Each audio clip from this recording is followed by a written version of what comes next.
Hello students, I am Samruddhi Naseri from Brihan Maharashtra College of Commerce, Pune. I am here to teach you English. Students, that your textbook is divided into 4 sections. Section 1 Prose, Section 2 Poetry, Section 3 Writing Skills and Section 4 Novel. Today we are going to take first section, and in that first section we are going to take the third lesson, the cop and the anthem. So students, let's begin. So here is section 1 prose, and in that we are going to deal with the third lesson, the cop and the anthem. Students, you will find here that there are two words which are important. First word is the cop, meaning the police, and second word is the anthem. The meaning of anthem here doesn't mean a national anthem, but it is the music which is played by the organist inside the church. It is an inspiration and intuition for those who want to reform. Church anthems are always intended to inspire good thoughts in the hearers. So that is the meaning of anthem here. So we will see that how this story is. All of you know that in your textbook, in the beginning, icebreakers are given.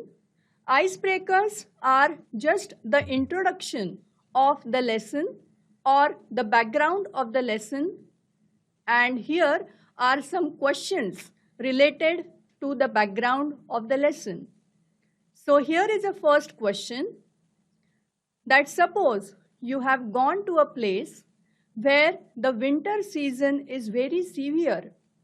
Discuss with your partner the ways in which you would protect yourself in the cold climate. So here are some ways to protect yourself from cold climate. We wear sweaters and we protect ourselves from winter. We use blankets and protect ourselves from cold climate. We either sit near the fireplace and we can protect ourselves from cold climate, or we drink hot coffee or tea, and by that way we try to protect ourselves from winter. So what is the connection of this question with our text? That we will see when we read actually the lesson. Then comes the second question here. The question is, when you see a cop approaching, you feel either relieved or scared. Discuss with your partner the situations when you feel relieved or scared. The one is already given in the textbook, that when you feel relieved when you see a cop, when you are walking alone in a dark street, that time if you see the cop, then you feel relieved. Then there are two other ways also, or situations also, when you feel relieved. If someone is following you, or if someone is trying to beat you without a reason, that time also you feel relieved. So these are different situations when you feel relieved if you see a cop. Then comes the second question, that when you feel scared if you see a cop. The one situation is given here, that you are riding a bike without a valid driving license, and if you see a cop in front of you, you really feel scared.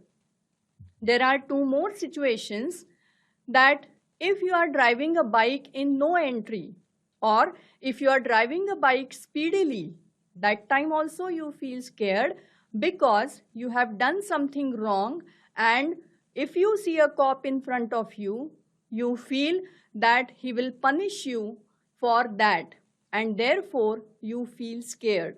So what is the connection of this question also? That again we will see when we will read the lesson. Then comes the third question. Discuss some of the motivating things that can change a person's life. One is given. If you see or if you listen to an inspiring speech, then you feel motivated. Then there are some other situations also when you feel motivated. These are the situations when you watch an inspirational video, that time also you feel motivated. When you watch people suffer, still not losing hopes, that time also you feel motivated.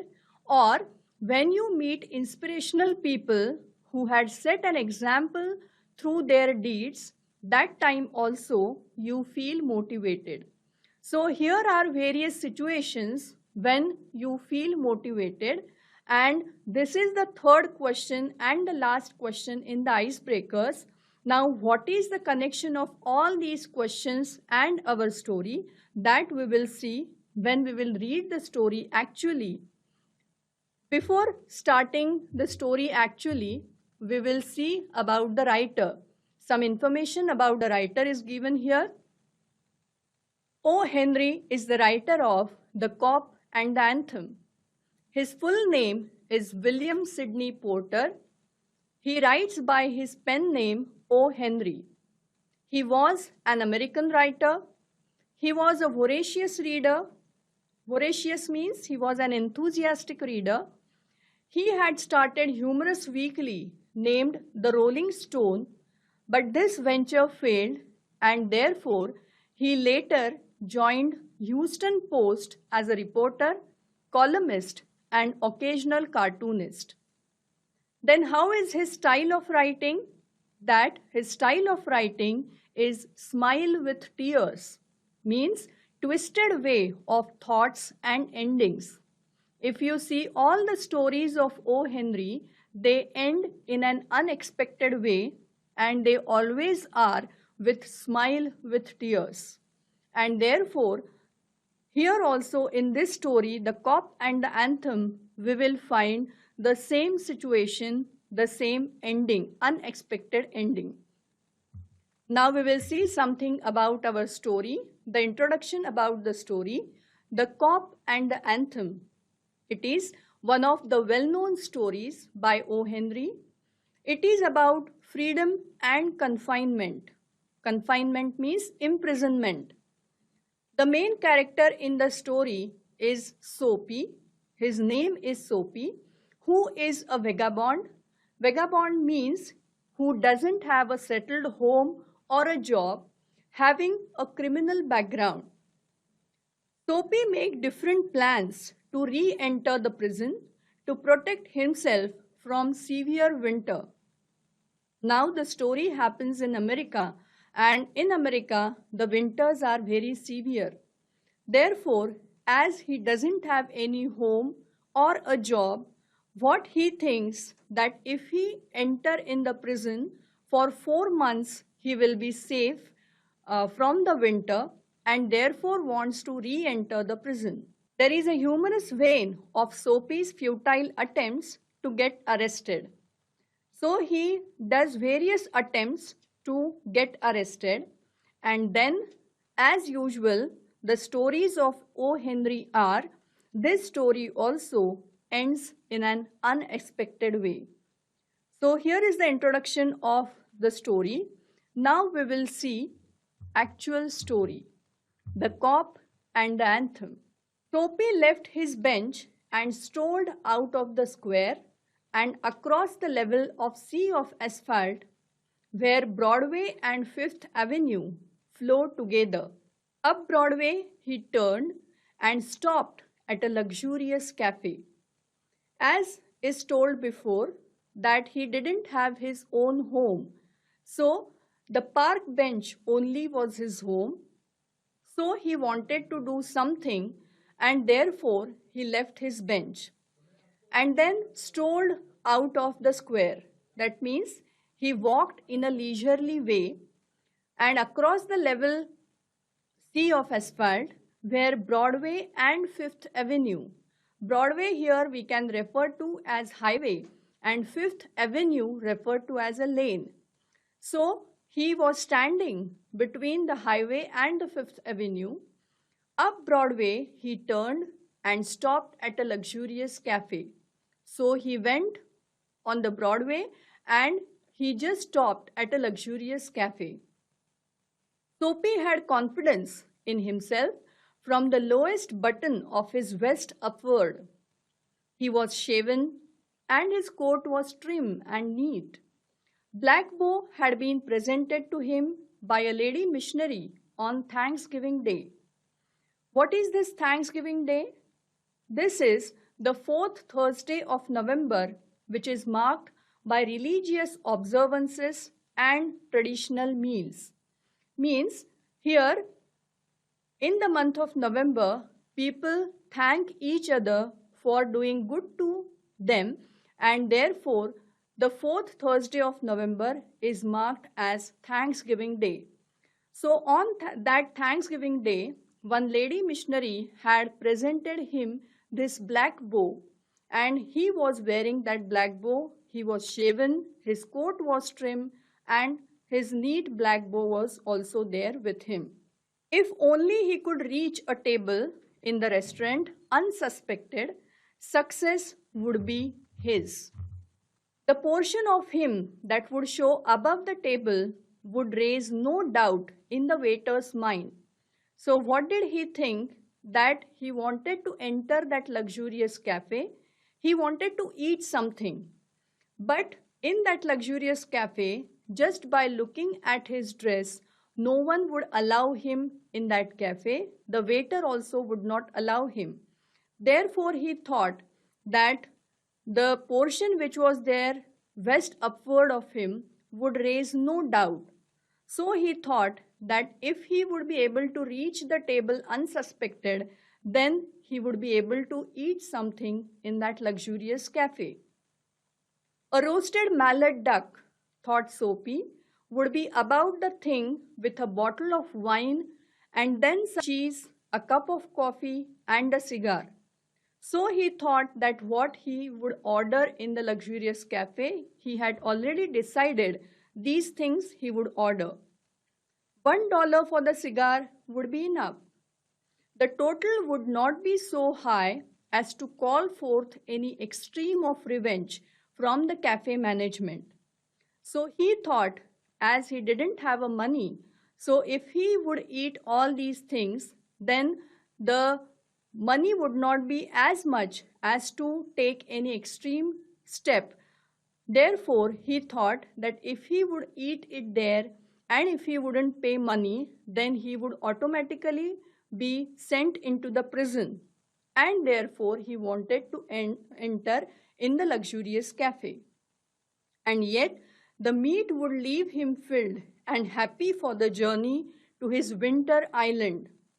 And he said, or he thought, that if he would eat that meat, then in the winter island, that means in the prison, it will be filled with happiness for him for the journey of him to his winter island. And therefore, he thought to enter that cafe. But as Soapy set foot inside the restaurant door, the head waiter's eye fell upon his tattered trousers and decadent shoes. So whatever fear he had in his mind that the waiter should not see him before going towards the table or before going on the table, but before that only, this waiter had an eye upon his tattered trousers. Tattered means old and torn trousers, and decadent shoes. Meaning of decadent means old and worn out. Strong and ready hands turned him about and conveyed him in silence and haste to the sidewalk and averted the ignoble fate of the menaced mallard. So averted means prevented, turned away. So before he think about going towards the table, ordering the things, the strong and ready hands turned him about and conveyed him in silence. So without talking, the waiters just put him out of the cafe and to the sidewalk and averted the ignoble, means dishonorable fate of the menaced Mallard. So his first attempt of getting into the prison was failed. So Soapy turned off Broadway as he didn't have any other choice, so he turned off Broadway again. It seemed that his route to the coveted island, coveted means greatly desired island. Now, which is greatly desired island? The prison. He wanted to go into the prison, so he thought that his route to this coveted island was not to be an easy one. Some other way of entering the limbo must be devised. Once again, the meaning of limbo is given here, that is border place between heaven and hell. Here we can take the meaning of limbo as prison. So what he thought the next step, what thing he would do? So he once again saw something. At a corner of 6th Avenue, electric lights and cunningly displayed wares behind plate glass made a shop window attractive. Now he went into the 6th Avenue, and there he saw that there were electric lights and cunningly means attractively displayed wares behind the plate glass made a shop window attractive. So what did he do? He took a stone and dashed it through the glass. Naturally, the glass was broken, and when the glass was broken, there was a huge sound. Therefore, people came running round the corner, a policeman in the lead. Naturally, as the police were there around, so when they heard this loud noise, all the people along with the cop came there.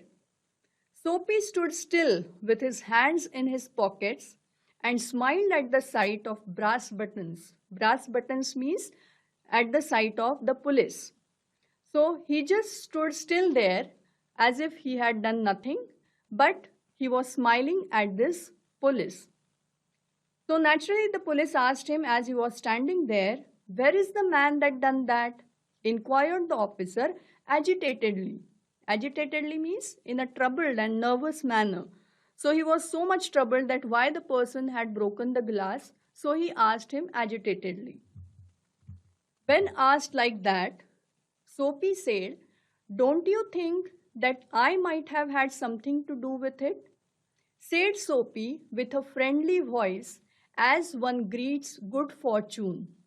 As he wanted to enter the prison, so he himself asked the police that, "Don't you think that I might have had something to do with it?" But when he said like that, the policeman refused to accept Soapy even as a clue. Why?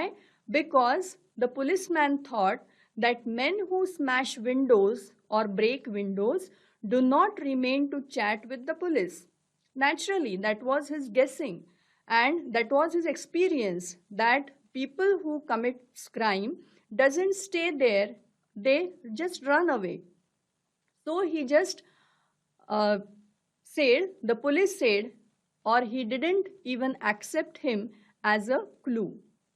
They take to their heels.